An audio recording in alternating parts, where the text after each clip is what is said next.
we're going to take a look at the top-off 2 exercise, which took place last year in Chicago and Seattle. We've asked Eugene Gerard to join us for the final presentation today. Gene is really our only private sector participant, and we feel we have the right private sector participant. He's a Senior Director of Professional Services at the OpWatch Division of Paradigm Solutions Corp. Based out of Philadelphia, Gene has 3 decades of experience with Fortune 100 and 500 companies as well as federal government systems. He specializes in the development and implementation, often on a global scale, of large-scale strategic roadmaps and systems dealing with business continuity. And his previous positions were with IBM, CSC, Cognos, KPMG Consulting. He's a former U.S. Marine, and he serves as the president of the Association of Continuity Planners, that is the Liberty Valley chapter in Pennsylvania. And it's, for me, a real pleasure to have him coming from College Park, University of Maryland, where 25 years ago, almost to this date, I was part of a team for a 3-day session on contemporary trends in international terrorism. 25 years later, I'm here in Maine and using a whole different technology in terms of a presentation spanning from California to Toronto, all across the East Coast. And I can see Gene there patiently waiting for me to finish this lengthy introduction. Gene, go right ahead, sir. It's great to have you aboard. Thank you very much, Peter. It's a pleasure to see what you look like, and you get to see what I look like as well. I want to thank the University of Maine as well as the University of Maryland for giving me the opportunity to present to you. Some of the things that I'm going to say here are probably going to be controversial. We were hired, OpWatch was, as an independent consultant to view all the folks that were involved in the Naperville, Chicago area top-off 2 exercise that was conducted last May. The opportunity to walk around and basically have a badge on that says "I'm not here, don't talk to me" was quite interesting. I did have an opportunity to meet with the governor of Illinois as well as with Tom Ridge himself when we went through this exercise. It was very exciting, and everything that you see here has been approved by the city of Naperville and has been presented, so there's nothing here that cannot be discussed outside this room, but I will make some caveats as I go through the presentation. From a presentation standpoint, if you show the screen up here. You have the screen up on your side as well, Peter. We're presenting it here too, so whatever works for you best, whatever you can see best. Naperville took part in Top-Off 2 voluntarily. Top-Off 2, as you know, was a federal disaster drill that was designed to prepare urban areas for a terrorist attack utilizing weapons of mass destruction. In Chicago, the choice of the weapon of mass destruction was a botulism release at the Union Center during a basketball game, so 24,000 fans, if you would, were, quote, infected, and they were sent back home again because there was no, at that time, plan to hold in place. So they didn't realize what had been released. It was kind of a secret kind of thing. Folks came home with it, and we had to be concerned with the drug distribution as well within a 48-hour period of time, and I'll go into that in some detail later. Naperville wanted to go beyond this, and they wanted to take advantage of the 3-county area, which was Kane County, Cook County, and DuPage County in Chicago, and have us work with all the counties as well as the hospital that was going to be servicing Naperville. Just to give you a little bit of information on Naperville itself, it is a far western suburb of Chicago that has about 155,000 citizens.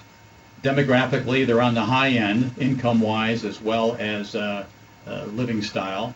They are a very rich city, and they can certainly afford everything that they need to spend to prepare themselves for the types of emergencies that we're going to be talking about here. I think you'll find it quite interesting that not only did the mayor and the city manager, who we worked with quite closely, as well as all the departments of energy, put a lot of time and energy into this exercise. At the same time, they dropped some serious funding in here as well, too. A lot of overtime was paid, and they really treated this as if it was a live situation, as well as the city of Chicago did, and as well as the county folks did, too. So we worked with FEMA all the way down, and again, we talked to some people because we were, quote, not supposed to be there, but at as what our badges said. We had the top off two badging, and we had the exercise down. And what our folks in Naperville did is they wanted us to ask some serious questions. And the slide I'm going to show you here now is we had everybody in Naperville that had anything to do with the exercise come up about 2 weeks later, and we asked them this question in preparation for this meeting. So we're sitting in a room in an auditorium. We've gone through the exercise. It's now 2 weeks later. And we went around the room and we asked them these questions. And I'll go through them for you only because I believe there's value in doing this. A wide estimate, just off the cuff, how many citizens do you think would have gotten sick or died? We had all the way from 5 to 5,000 was the answers. How many city employees would have got sick or died? Well, we had from 1 to 1,000. They have a lot of city employees there. How many would not have come to work? Well, most people would not have come to work. That was pretty agreed upon. How much money would this have cost the municipality? It was tremendous. It was upwards in the millions and millions. There's companies there like Telelabs. At the time, Arthur Anderson was there. Arthur Anderson no longer exists. Accenture's there. There's quite a few large companies that are housed in the Naperville boundaries. What would have been the economic impact? The numbers there were outrageous. How long would it take to restore public confidence after such an incident? It was all the way from months to years. And how long would it take Naperville itself to recover? Well, they were pretty good about that. They thought they'd get themselves back on their feet in about a period of a year or less. And then what could be better prepared how could they be better prepared having reduced these risks? And that's really what this presentation's about. So understanding that Naperville themselves have seen all this, the mayor, the city manager, and a lot of government folks that were involved have seen this presentation. I will start presenting it to you. The Top Off 2, for those of you that don't know anything about it, was designed to unify the efforts of diverse agencies and jurisdictions in responding to a regional threat. I'm not going to read everything, but basically they wanted to raise the national threat level to red, activate the city's emergency operations center, and have EMS transports of patients affected by an unknown contagion. Security at Edwards Hospital was looked at by us as well too. In fact, we spent a full day there on day one. And notification to the public upon diagnosis of an unknown contagion. First responder and citywide prophylactic medication distribution, which turned out to be very, very interesting. And I will go into the drug distribution portion of it at the end of the presentation. Participation. We had personnel from 12 different Naperville departments and external groups, and they participated in these six different events. The plague, which was introduced by the city of Chicago, the drug distribution, which we handled locally in Naperville, contaminated water, which we introduced because the mayor wanted to really exercise their people, and we'll talk a little bit about this later. A bomb in the lobby, which the police chief wanted to do himself. You see a picture of the bomb down at the bottom of the screen. It's really just a couple of sticks of flares we put together with a PC card that we found taped to it, so it wasn't a real bomb. But that PC card had a blinking red light on it, so it kind of faked some people out in the lobby we put it in. Burlington Railroad derailment was something that was brought up by the city of Naperville to work with the Burlington Railroad. And the derailment also had to do with the transporting of people into the city of Chicago. And it ended up with, as part of the exercise, and again, this was tabletop only, this portion of it, 33,000 people were stranded in Naperville because that's where they stopped the Burlington trains. That's the last stop on the express trains before they go into Chicago. So the police department not only had 155,000 of their own citizens to be concerned about, they had 33,000, if you would, Burlington riders that were stranded in Naperville that needed attention. And we pulled the 911 center out at the same time. We pulled the cord on them at 6:30 in the morning and knocked out the police department, and we knocked out the 911 center. And we did that with the police chief and the mayor's permission, but nobody else knew what was going on. So we had a lot of havoc going on over this 3-day period of time. The only thing that was planned, again, was the WMD, the weapon of mass destruction plague, the drug distribution, and the Burlington Railroad derailment. The rest of it we staged, and that was part of our consulting agreement with the city. I want to note, too, that they had an excellent EOC, Emergency Operations Center, and they had over 200 participants and visitors coming to this in over a 2-day period of time. The center is not that large, but we did have a very interesting time trying to control people in there, and it was I'll talk to you about some of the other events that took place as we get on with this. From a current system process, the emergency operations plan was very paper-based, and it was very organized by department, and it was a detailed checklist for the departmental response. Emergency response focus was the only thing that they really had, and from a plan documentation and plan execution, they were separated and they were not integrated. So the plan said one thing, and how to execute it said another thing. From a EOC center, it was convenient, it was very secure, it was underground, it was located in the fire department headquarters, it was organized by department, and it had a mix of manual and automated processes. And it supported short and long-term operations to some degree. And I'm going to go with lessons learned as we go through all this, so I'm just going to take you through the various processes here. The plan itself had some strengths. It was citywide. It was about a 4-inch thick 3-ring binder, and it had 24 sections in it. I'll talk about the weaknesses here in just a little bit. It focused on emergency response, like I said earlier, and there was some cross-departmental thinking. We didn't see a lot of collaboration going through the plan, meaning that folks kind of wrote it in their own little departmental arenas. Excuse me. Some of the weaknesses. There was a lack of process and function. I'm not going to go through all these. I'll just hit the highlights.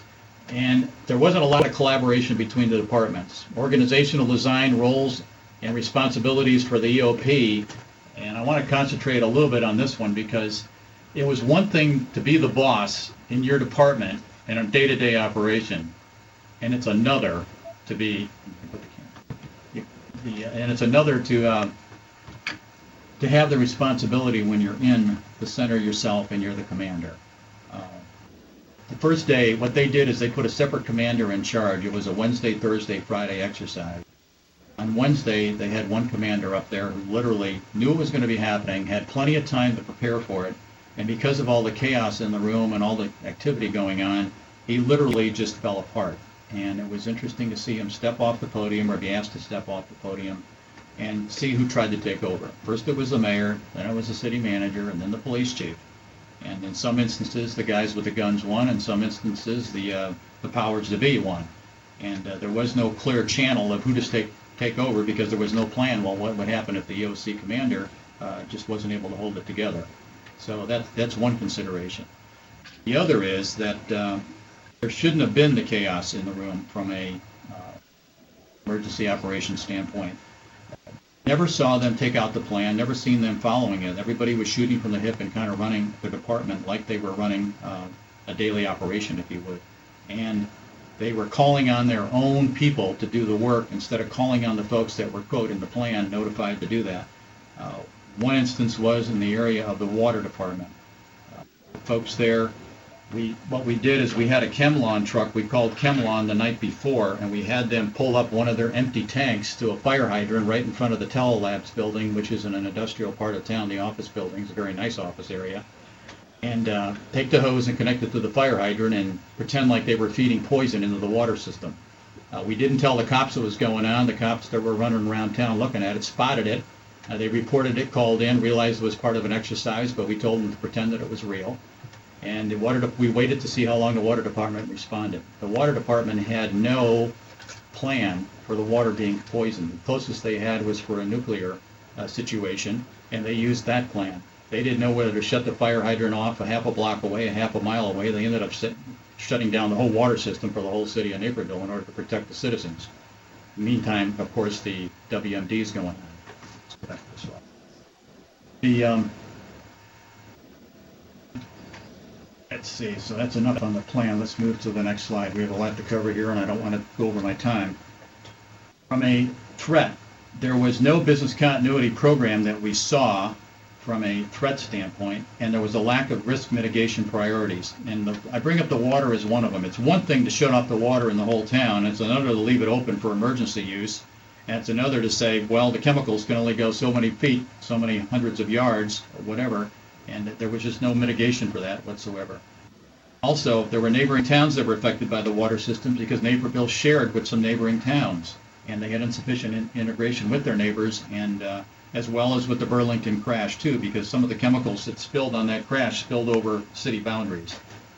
There's an opportunity there to integrate, and I would encourage Maine and Maryland and everybody else to make sure that you talk to your neighbors. Do not stay cloistered. Do not pretend that it's going to be your people only that are going to be affected. We need to collaborate, we need to understand, and we need to spread ourselves out. And we need to develop mitigation strategies and ramp up partnerships with our neighbors in order to have this work well in the event of an emergency. The operations center, like I said, it was convenient, it was underground, it was secure.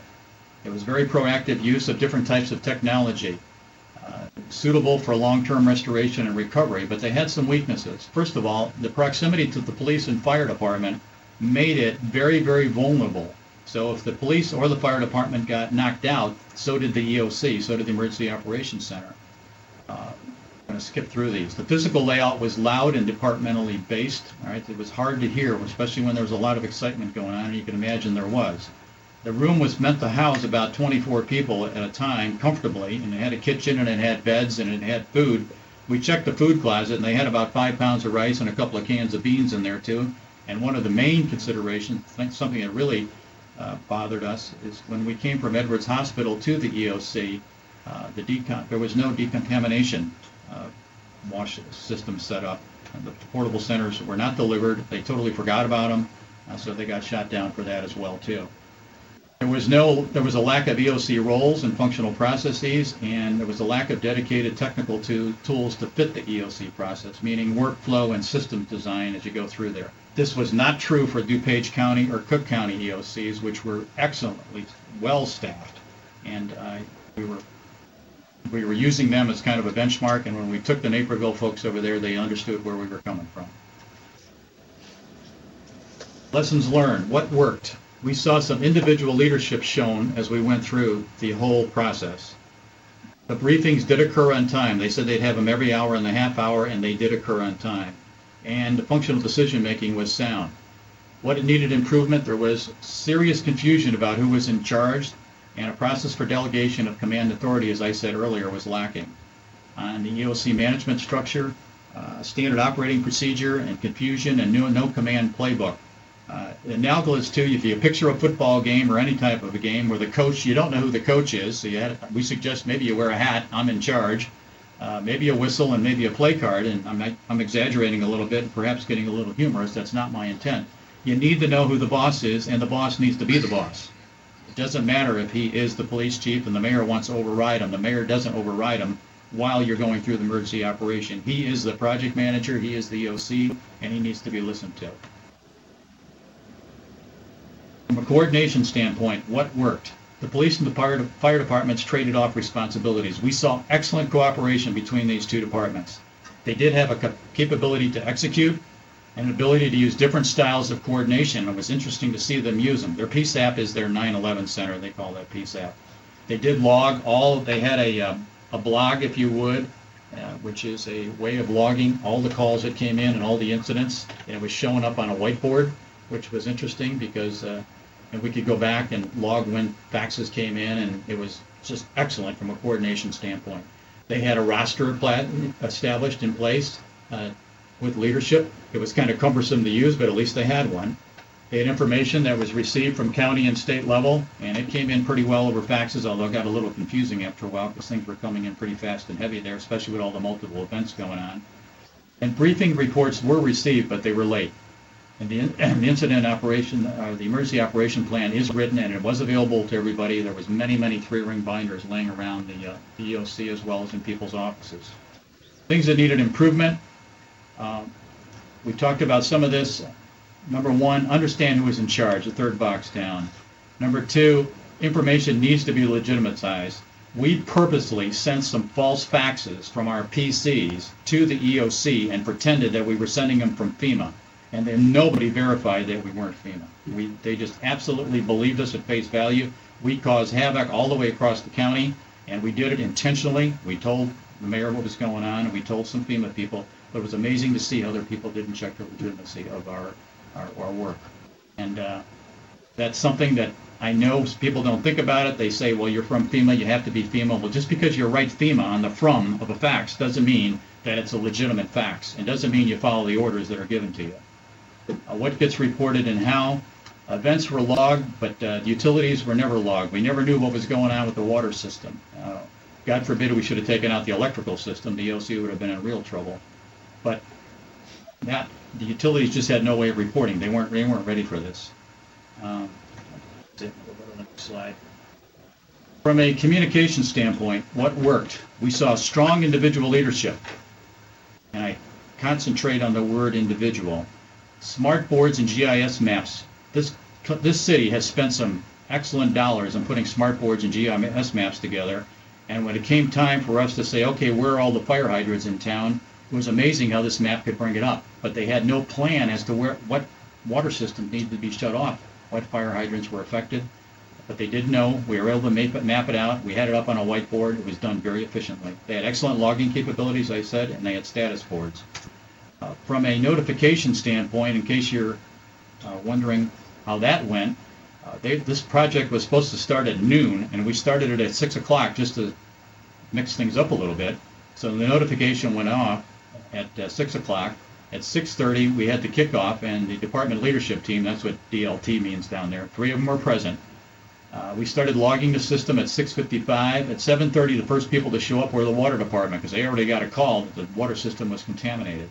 At 8:30, we had a full complement of departments there. So it took about 2 hours for everybody to get into the EOC. Event logging, as I said, took place, but it needed to be improved. And 70% of the people is the last box from the bottom here, on which I can go to a pointer mode to kind of help you folks out that are in the remote areas.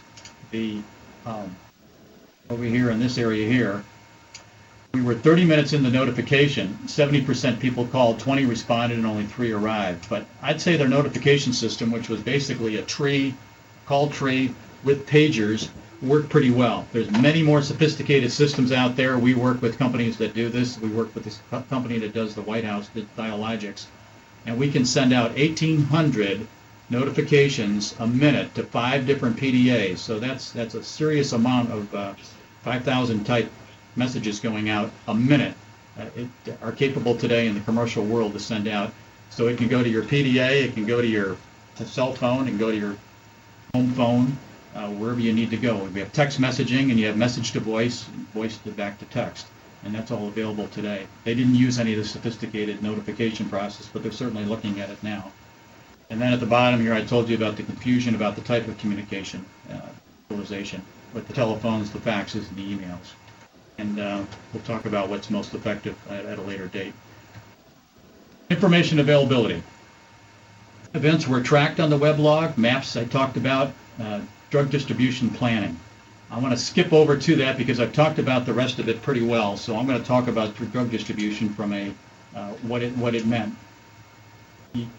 What they had done is set up the county fair area in DuPage, and a series of nurses, like they had somewhere in the neighborhood of 80 to 100 nurses, of which 40 of them were lined up at one table side and the other 40 were set up on the other side. They had simulated all the citizens coming through that they felt were contaminated. So if you went down to the Union Center and you were contaminated, and anybody that you had breathed on or touched in that last period of time, 12 hours, 24 hours, you're supposed to go down to the county fair, get your drugs. They thought they could distribute the drugs within a 7-minute period of time to everybody, 7 minutes per individual, and nobody had clocked out the time. It takes longer than 48 hours, even if you do it in 7 minutes. As it turned out, with all the different languages that they had, and they handled Asians and Chinese and English-speaking, of course, and Spanish-speaking, but there was a lot slower process. It took 24 to 40 minutes for one person to get through, and we put ourselves in line and walked ourselves through as well, too. You had to get a video to watch a video for X number of minutes, which took 4 minutes to go through to understand the process you're going through, and then you had to get in line and be weighed if you didn't know what your weight was, and some people didn't understand what we were talking about in that area because they didn't speak good English. And then you had to go get your drugs based on your weight, your sex, your age, so on and so forth. And it just was a very slow process. 155,000 people in line simulated. And we asked the cops, there's no way you were going to get this. So what we did, get this through, and they agreed with us. So I took an old man and I tapped him on the shoulder and I says, go up to the front of the line and tell him you're 92 years old and you want to be taken care of first. So blind buck. And I picked a young child who was about 6 years old and I told her to go up in front of the line and tell them you want to be first because you're the youngest in the group. And I wanted to see how the, quote, nurses would handle this. Well, they didn't handle it very well.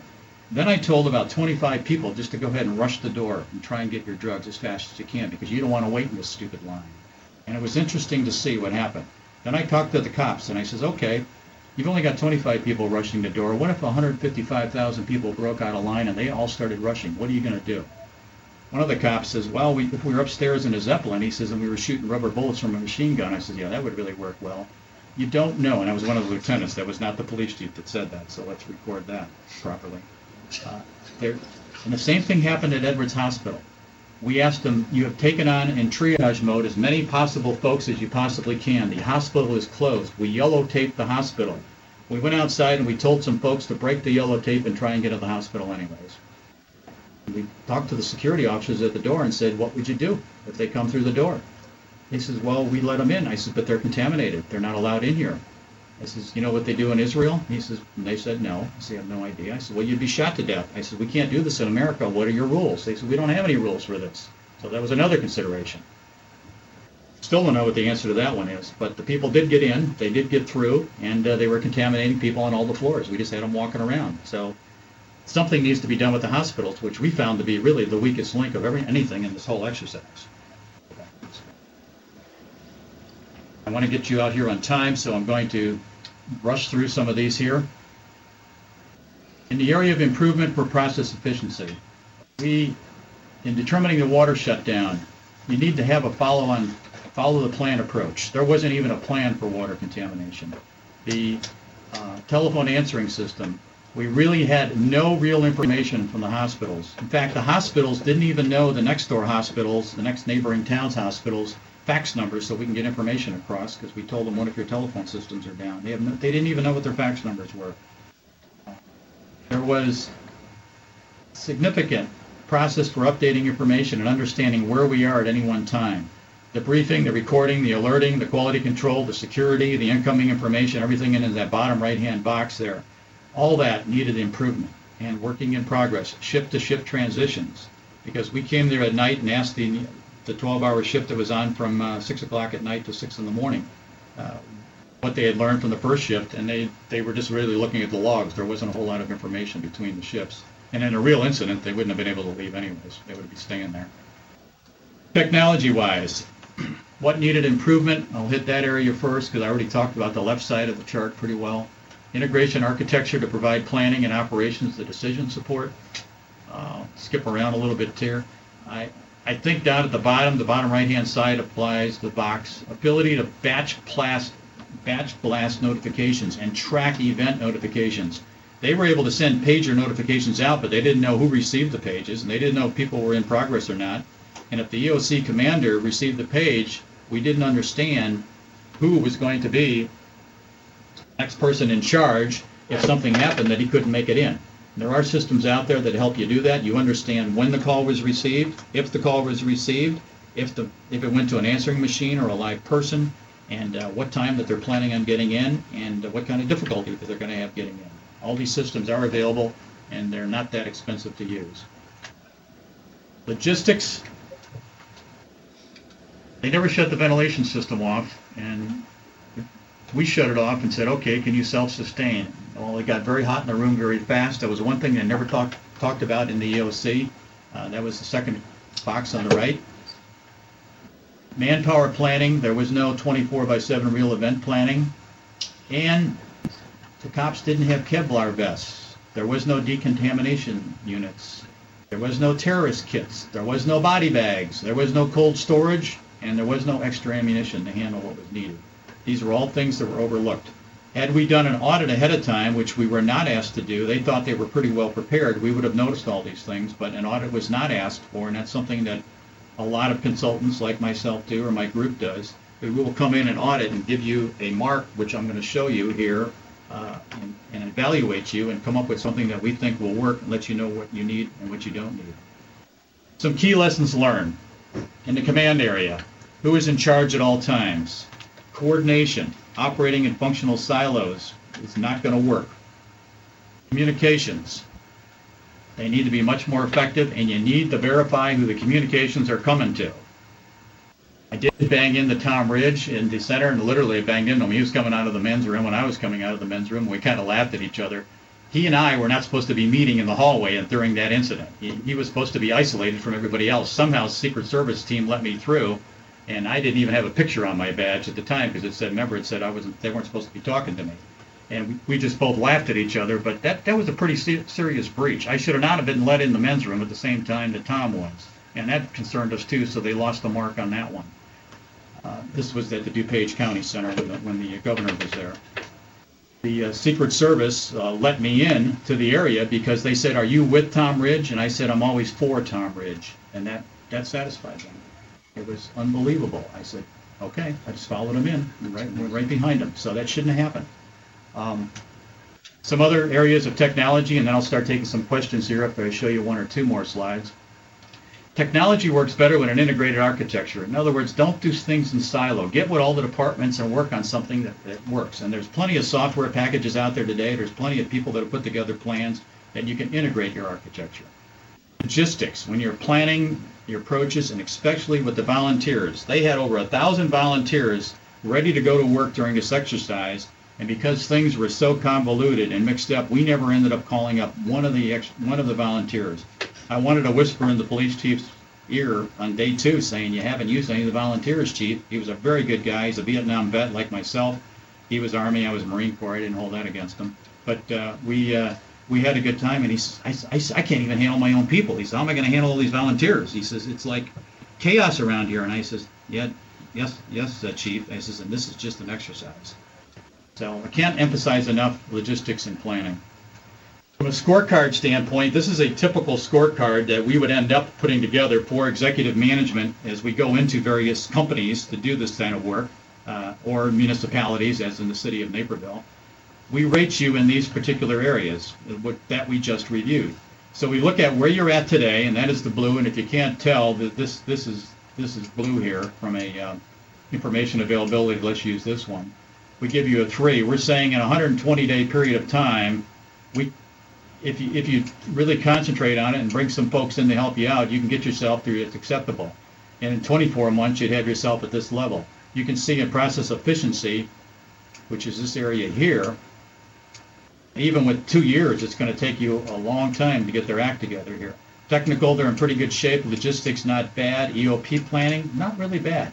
Command structure, some work to do. Coordination, some work to do. Communications, you can do it within a couple of months. From a formal standpoint, Ridge came there, and this is a picture of him. This is just something I pulled off the internet. We weren't allowed to take pictures inside the EOC. But Tom was there talking, and he was talking about collaboration. He was talking about all the good things that the department is doing. And again, this is a year ago, and they've come a long way since then.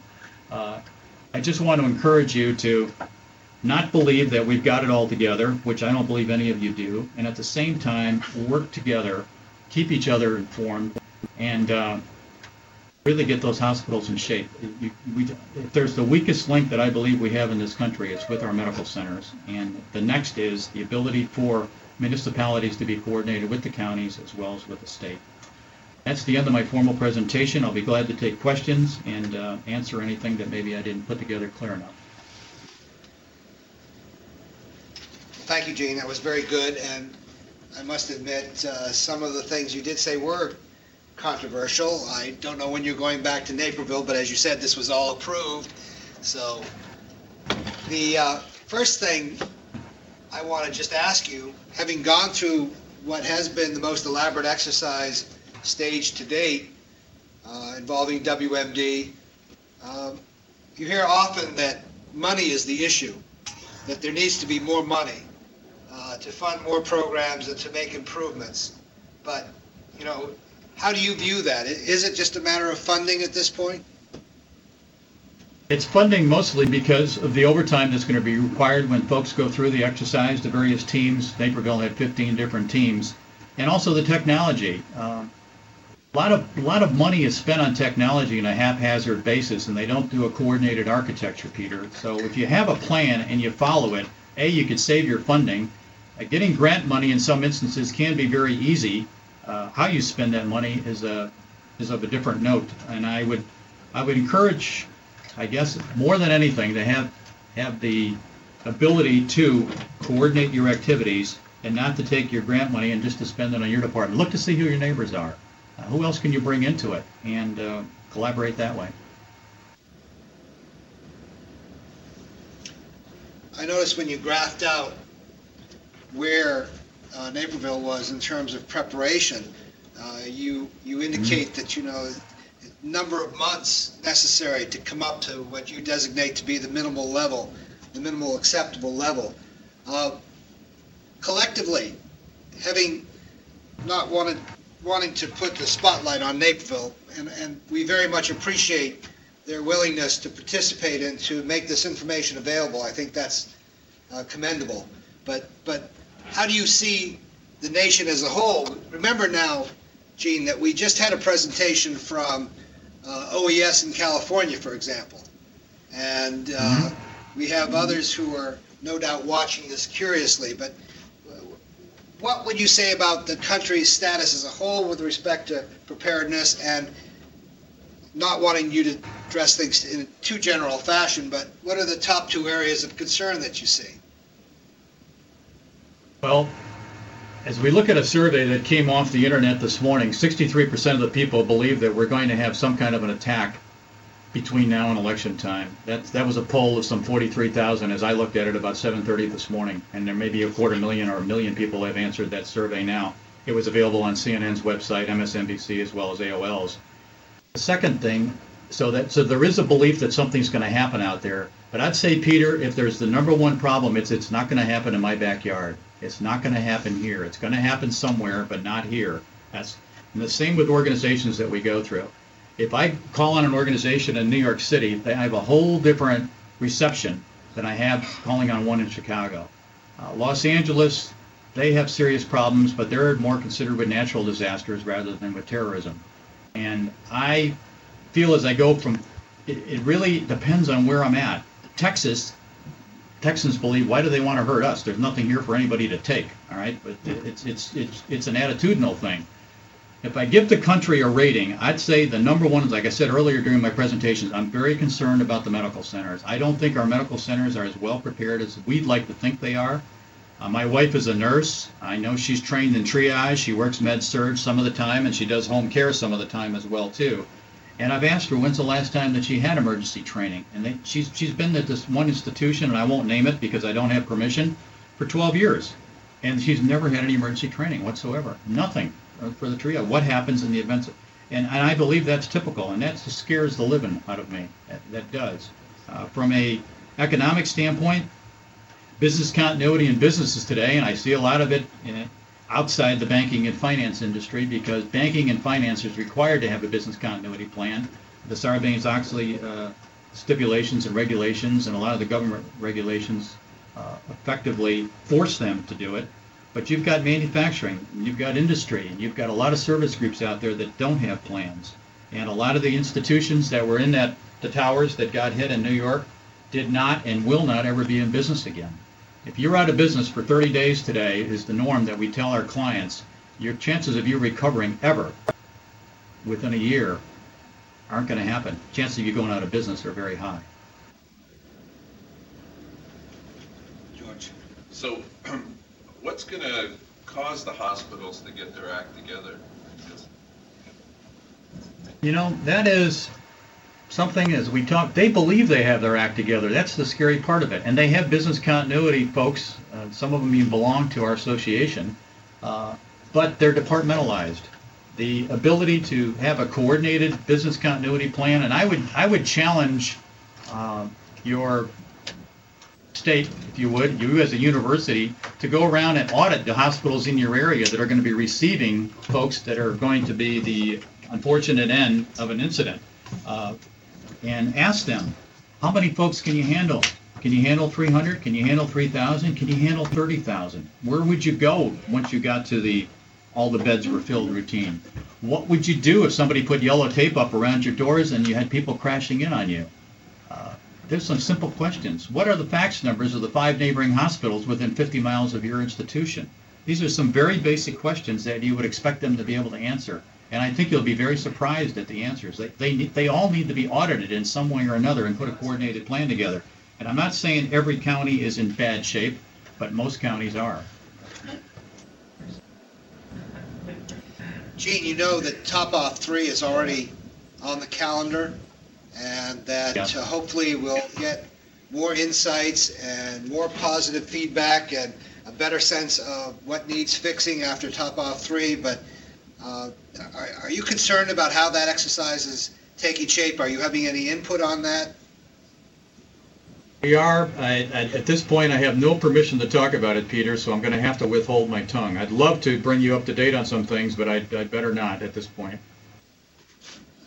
I can say, I say there'll be some encouraging news. It will be encouraging. I'm sure you'll have some surprises when that comes about. And I hope we can talk about it, because the city of Naperville and FEMA and everybody has been very gracious in allowing us to make these presentations and be honest. And I hope the audience here that's received this understands that Naperville, compared to most municipalities, has their act together. That chart that I put up there puts them in the high mark area, so you can imagine where a lot of other municipalities are. Much lower. Scary. Well, has Naperville made, are you allowed to say whether Naperville has taken the experience to heart and made progress in all those categories? Yes, they have. They have made progress. They have taken it to heart. They're spending money, and hopefully we'll be able to release another report here soon telling you, what has been accomplished. And we gave the same presentation. In fact, it was very detailed, and we took a whole half a day. We had every city employee in the auditorium for 4 hours, from 8 o'clock in the morning till noon, with the mayor present and the city council present. So there was no secrets. And I admire any municipality that can do that and take the honest evaluation that we gave to them and sit down and do something about it.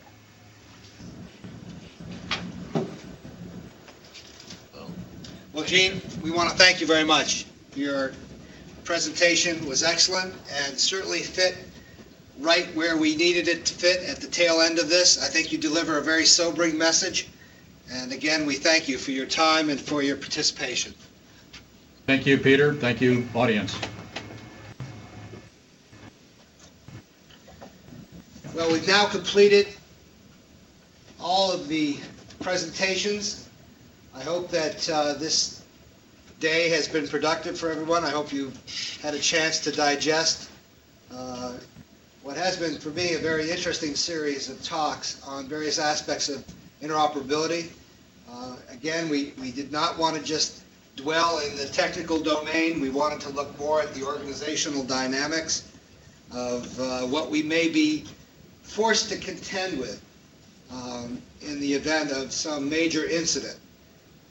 What was said toward the tail end by Olin about the emphasis on all hazards, I think reinforcing what was said earlier by Dr. Gerard in California, that's, I think, the right direction to go in. We certainly do not want to distort what has been characterized as a low probability event, but remember, this is a low probability event with catastrophic implications. So as we go into the whole realm of biodefense and bioterrorism response and interoperability, we do so with the sense that we can move the bar forward, that we can have some positive results by holding sessions such as this one in the future and furthering dialogue and trying to bring about creative problem solving and build awareness as to what needs to happen in order to be better prepared in the future. And so with that, University of Maine Homeland Security Lab is going to sign off. And George is going to have a few comments here. Okay. Well, I want to thank all the speakers for doing a terrific job. I want to once again thank Peter Brown for putting this together, and the crew, Eric Danvoice, and the gang for presenting it. And like you say, the last talk was pretty sobering about everything that still remains to be done. So I think there'll be plenty of opportunity